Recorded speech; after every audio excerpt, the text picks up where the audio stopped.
வணக்கம். ஓட்டேரி பிரிக்கன் ரோடு பூக்கடை வச்சுக்கிறாங்க தாய்.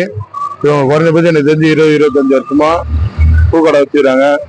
கணவர் இல்லைனாலும் 2 பொண்ணுங்களை வச்சுக்கின்னு அவங்களுக்கு இவங்க தான் சாப்பாடு, வீட்டுக்கு வாடகை அனைத்தும் கொடுக்குறாங்க. இவங்க சின்ன பொண்ணு, இன்னொரு பெரிய பொண்ணு இருக்காங்க. அது இல்லாம ஒரு சகோதரி, ஊனமுற்ற சகோதரி ஒருத்தர் வராங்க. இவ்வளவு கஷ்டத்தை இருந்துன்னு ஒரே பெண்மணி, வயசு இந்த எப்படியா இருந்தா 60 வயசு இருக்கும். ஒண்டியா உழைச்சு வாடகை வீட்டுல இருந்துங்கன்னு இந்த பூக்கடையை வச்சுதான் அவங்க சாப்பிடணும். வேற எந்த வருமானமும் கிடையாது. சாமிக்கு வாழைப்பழம், வெத்தலைப்பாக்கு, தேவையானவங்களுக்கு பூவு, இது போல விஷயம் பண்ணி தான் வாங்கிதான் இந்த குடும்பத்தை ரன் பண்றாங்க. இவ்வளவு கஷ்டப்படுறாங்க அந்த தாய். அவங்க இந்த இடத்துல ஒரு ஆம்பளை போல ஒரு பெண்மணி ஒரு கடை ரோட்ல வைக்கிறது எவ்வளவு கஷ்டம் நம்ம எல்லாருக்கும் தெரியும். நம்ம தாய் போல அவங்க இந்த கடையை பிரிக்கன் ரோடு ஹோட்டல்ல இருக்கு.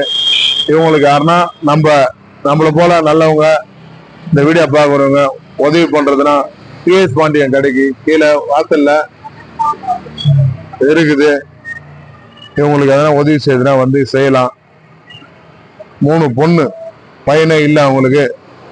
இவங்க தான். அம்மா அவங்க பேர் சொல்லுமா? ஜெயா.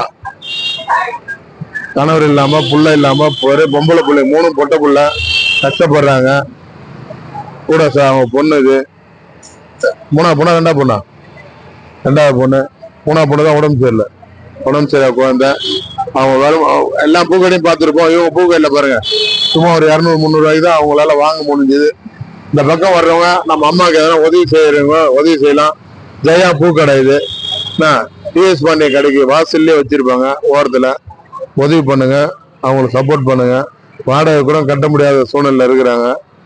கடவுளா பார்த்து அவருங்க உங்களை போல நல்ல உள்ளவங்க யாருன்னா உதவுனா சந்தோஷம். நம்ம சேனல் மூலியமா அவங்களுக்கு ஏதாவது உதவி செய்யும். அடுத்த வீடியோல நாங்க கண்டிப்பா அவங்களுக்கு எதனா உதவி பண்றோம்.